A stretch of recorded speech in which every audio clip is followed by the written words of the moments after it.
We had another red day right across the S&P 500, and the semiconductor industry itself was no different, with AMD continuing to fall down. In fact, in 2024 alone, it is down 15%, and right now it is trading at a 52-week low. So today we want to understand, firstly, why is this company down pretty much 50% from its 52-week high, and are we looking at a golden opportunity to buy a company that could have some massive gains in 2025 and beyond. Now, the first thing we want to highlight is that the CEO, Lisa Su, just a few months ago in a conference talked about how the market overall for data centers could be worth 500 billion in 2028, and that is a compounded annual growth rate of 60%, and this is one area that they are looking to really focus on.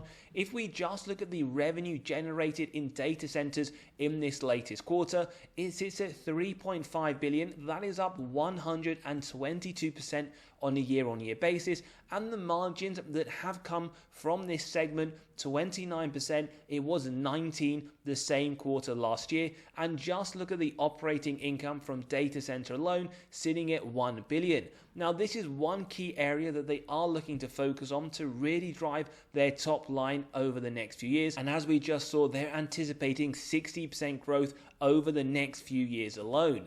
Now, we also like to take a look at a recent article where she talks about people in the business are being motivated by the very ambitious goals this company has, and as we will come to show you, over the longer term, this company does look like there is a lot of opportunity for growth, because right now the market share this company has in some of the growth segments is very low, meaning they can capitalize. Just look at their latest quarter, their revenues are up 18%. We also note their gross margins are up on both a GAAP basis and non-GAAP. Remember, that is a key identifier here for high quality companies. Revenue increase as well as margins. We also notice their operating incomes are up. Great sign, this company is moving in the right direction. And finally, earnings per share. This is something many investors will look to, as well as the market, especially every quarter, to understand if they are in line or beating expectations. And with AMD, we did in fact see a very strong quarter. Having said that, they expect the good run to continue into the next quarter, where they're anticipating 7.5 billion to finalize 2024. As we just saw in Q3, 6.8 billion. So it does look like it should be another strong quarter of growth for advanced micro devices. Now, a few reasons we want to understand why has this company been dropping in 2024. The first one, and this is notable for the most recent drop, was that we got an analyst downgrade from Bank of America, and they effectively stated due to potential market share losses, they are essentially moving this to a neutral from what was initially a buy. Now, they also cut their price target from $180 to $155, which in all honesty isn't a massive drop. It does still show some nice upside from the current price, but what's really silly in our opinion is that one analyst here, in fact it is from the Bank of America, can move a stock by just downgrading it from a buy to a neutral. Now, do bear in mind, we don't know whether or not these analysts have their own vested interest, whether or not in fact they are invested in a company. They could be in fact using this as a way to push the price lower so they can accumulate more. But it doesn't stop there in terms of some of the reasons. We also just want to point out that Jim Cramer, quite a followed analyst on CNBC, did talk about the downgrade being logical, but he is still very much bullish on this company. In fact, it is still one of his top stocks to buy. As we can see here, the call has some merit, but not enough to shake Jim Cramer out of the stock. Now, one of the key factors that we are noticing for the drop is firstly that AMD themselves are launching a new AI chip. They want to rival Nvidia's Blackwell, which has seen some very strong demand from many, especially in the Mag 7, that are doing a lot of increases to their capital expenditures. But as we can see, AMD, they are looking to ship out theirs in a significant quantity in early 2025.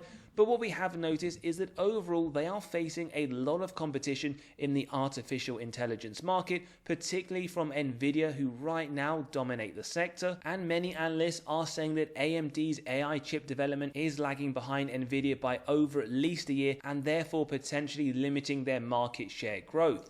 We also have an article from Barron's. Now, they do also highlight the Bank of America and the downgrade that they have done that we've already mentioned. But what they also talk about in this article, which we will briefly summarize, is that there are market preferences as well. We have major cloud service providers. We have Amazon Web Services, Alphabet's Google, but they are all showing right now a preference for NVIDIA's AI GPUs, their custom solutions, over what AMD is offering. So this is one trend that could really constrain AMD's opportunities to expand its presence in the overall AI market. Another point that we do want to highlight before running into the metrics of this company is that there are concerns in 2025 about weakening personal computer sales. Now, the apprehensions pretty much around a slowdown in early 2025, which a downturn could adversely affect AMD's revenues from their PC processor sales, which ultimately adds pressures to their financial performance. So all in all, these challenges that we have discussed today do lead to a cautious outlook from analysts and have unfortunately, or if you look at the other way, fortunately resulted in a decline in AMD stock, which can give us an opportunity to effectively buy the dip of what looks to be a fairly strong company. Now, as we can see, we do get a double buy from Seeking Alpha and Wall Street. Quant do give it a hold. We are going to run through some of these metrics. Valuation though, high level C-, growth at an A, profitability at B+. We will talk about how these are derived, as essentially it is in comparison to the sector median, and we get right now a forward P at just under 38. Again, we will talk a little bit about this.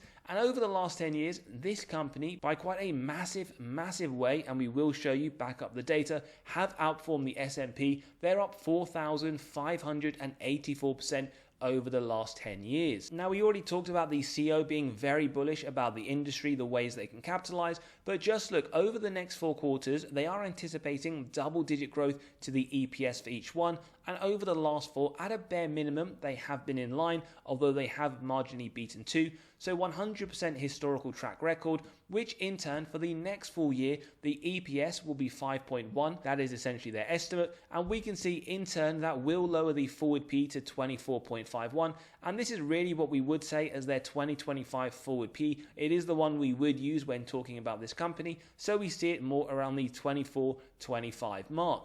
Now, for those that did miss their earnings, although we have just mentioned it, another reason why the company's shares did fall, and there are many reasons in 2024, is down to their forecast, which, as we say pretty much repetitively on this channel, companies need to add a bare minimum guide in line, or in fact increase their guidance moving forwards, because ultimately when we do look at the S&P in terms of a forward P basis, they are trading at some very high figures, so if they don't increase guidance, they will be severely punished, and that is what we have seen from a lot of companies just over the last few months. Now, in terms of their actual numbers, well, we did already highlight data centers were very impressive, and it is one that they are hoping they can exploit moving forwards, continuing their growth on the top line, continuing the growth in the margins, which will ultimately help their bottom line that we saw was very strong for this segment. The earnings per share, 92 cents, was in line with what the market expected. Revenue was a marginal beat, and we do get to see here that their bottom line came in at 771 million, which is a lot higher than the 299 that they did report in 2023. So overall, the numbers are looking fairly good. If we just have a look at some of their underlying metrics, very important to understand whether or not this is a high quality company. But what we can see in terms of the free cash flow per share, which is what we always draw your attention to on this channel, as earnings data is susceptible to manipulation by management through accounting, we notice here, in fact, over the longer term, it has increased, but very inconsistent. One thing to bear in mind, whilst this industry itself is very inconsistent, some of the stronger semiconductors will not reflect that in the numbers. With AMD, we do get to see that, in fact, decreasing from the highs of 2021. Nice to report, over the next 12 months, we are expecting a mammoth growth to $3.92. Sales growth also looking okay for the large part, double digit nearly every single month, although 2023 we get a drop of 4%. On a trailing 12 month at 10%, we are anticipating then 2024 will be a fairly decent year. And you can see their total sales, whilst they have increased more than 4 times over the last 10 years, over the last 2 years it has remained fairly flat, and based on the trailing 12 month we get to see that again. So we really want to start seeing a lot more growth being driven ultimately by the data centers. That is a real key for Lisa and the team. We then move on to the shares outstanding, which as always we highlight because we want to see companies that return excess cash through those share buybacks. What they've done is they've diluted your position over the last 10 years, but really you would not care one little bit given the fact they have massively outperformed the S&P during this period.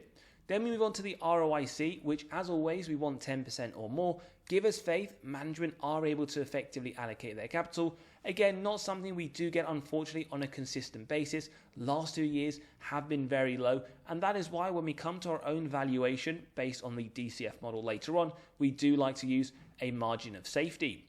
Now, operating margin, we want to see increases over the longer term, that is in effect efficiencies, and we also want to see a minimum of around 12 to 16%, which we don't get, so not great. There are a few areas that we would really like them to improve on as we move into 2025, and the same can be said for the free cash flow margin. We do want to see a little bit more consistency moving forwards. Having said that, the net debt to EBITDA, which is the earnings before interest, tax, depreciation, amortization, is looking absolutely phenomenal. 0 from 2019. Now remember, these are the number of years it would take them to pay off all of their debt net of cash on hand, and correlates to the balance sheet strength, telling us from 2019 and on a trailing 12 month and over the next 12 months, it won't take them even one day to pay off all of their debt net of cash on hand. Very strong. Now we also want to let you know we have released our latest free weekly article where we highlight 2 beaten down stocks of very high quality that do look like massive buys.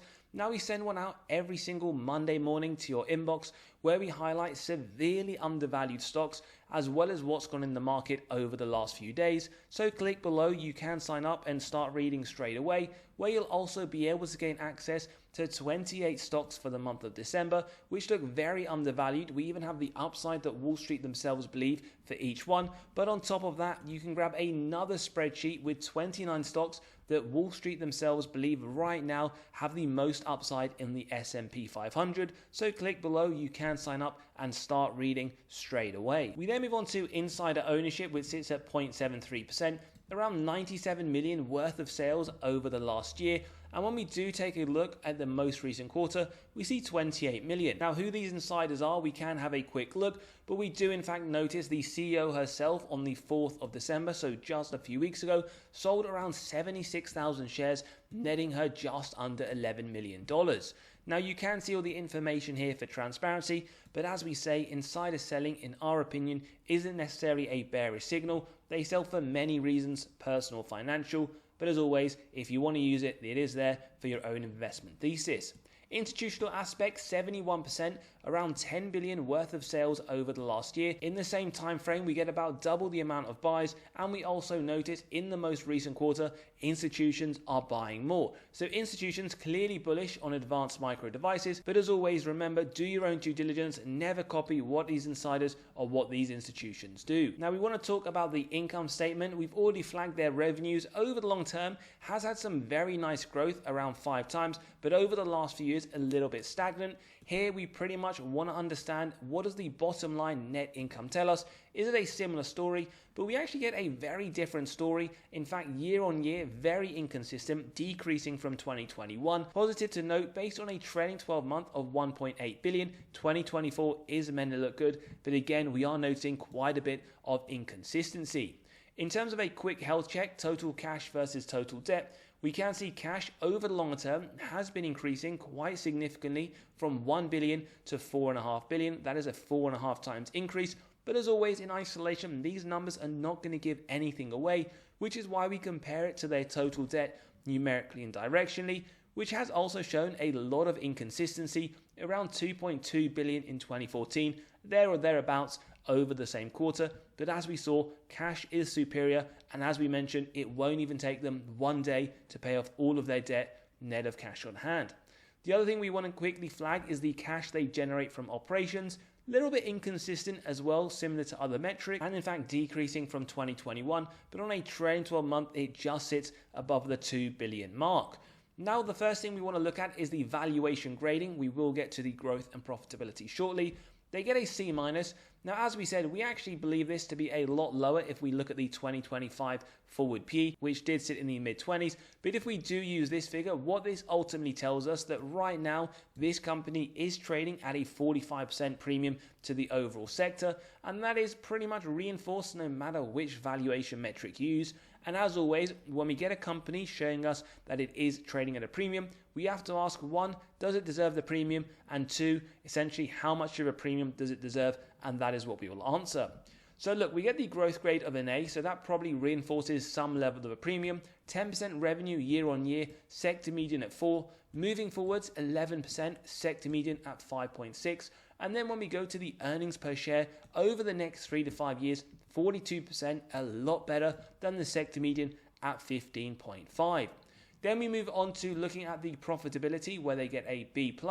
Now gross margin not far off, 52 versus 50. Bottom line a little bit better, 7.5 versus 3.8. But we do note cash from operations looking significantly stronger, 2.12 billion, the sector median coming in at 96 million. So for a quick recap for this part of the analysis, a double buy from Seeking Alpha and Wall Street, we get a hold from Quant, C- on valuation, A on growth with a B+ on profitability. Now, two more things before we jump into our own valuation process. We want to compare them against others in the semi space. We have Qualcomm, Texas Instruments, as well as some others that are very well known. Now, performance over the last year, they are down around 10%. The only one that in fact is negative we can see, whilst not the best performance from every single one, at least the others have been positive. Over the last 5 years, we can see actually going to the best performing from the worst. And over the last 10 years, as we've already mentioned, very strong, up 4,600%. Do remember though, past performance, not an indicator of the future. As always, they could perform a lot better. They could also perform a lot worse. Finally, we get to the essential comparison against the S&P, where we see it outperform AMD over the last 12 months. But over the last 5 years, as well as the last 10 years, AMD has massively outperformed. And the reason we incorporate this, as always, into our analysis, we need to ask the question, is this one we have faith will outperform over the longer term? Or should we consider either a low-cost ETF like VO that tracks the S&P, or a semiconductor ETF like SMH, like SOXQ, where we get a lot more exposure to others in the sector and therefore are less inclined to any large drops like we have seen for advanced micro devices.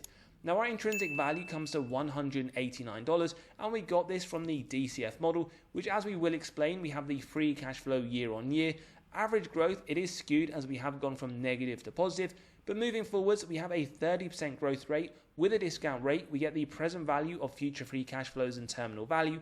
We add together with the cash, subtract total debt, get to the equity value, divide by the shares outstanding, and we have our 189 intrinsic price, which deems there to be 51% upside from the current value. As always, these numbers are subjective. You can grab a copy of this model by clicking on the pinned comment below, running through your own numbers, whether it's for AMD or any others. Full transparency will show you at 25%, it comes to 142, still upside, lower at 13%, and for those that are a lot more bullish at 35%, $250, pretty much a double from the current price. And we have also recently covered an article with Bloomberg and many others that believe this space is going to grow at a massive rate.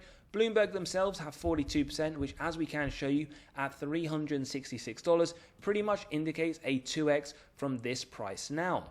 We are going to take the medium rate though in today's episode at 30%, where we always use a margin of safety, 10%, execute on that if it meets our 3 golden criteria: wide moat, strong financial metrics, and good forward-looking data. If you believe that in today's episode we'll buy at $170, then we keep going till it's near the current trading price. And what we can see in today's episode, around $123, not far at all from today's value, you are getting a 35% MOS, with Wall Street themselves very bullish, 188 price target, they see 50% upside. So is this one nearly 52-week low at 35% MOS, 50% upside you are considering to buy? Or maybe for whatever reason this company isn't for you, and do give us your thoughts below. Don't forget to sign up to the free weekly newsletter, grab those spreadsheets, and come and join us in the Patreon where we do talk about our weekly buys and sells. As always, have a great day, and we'll see you all on the next one.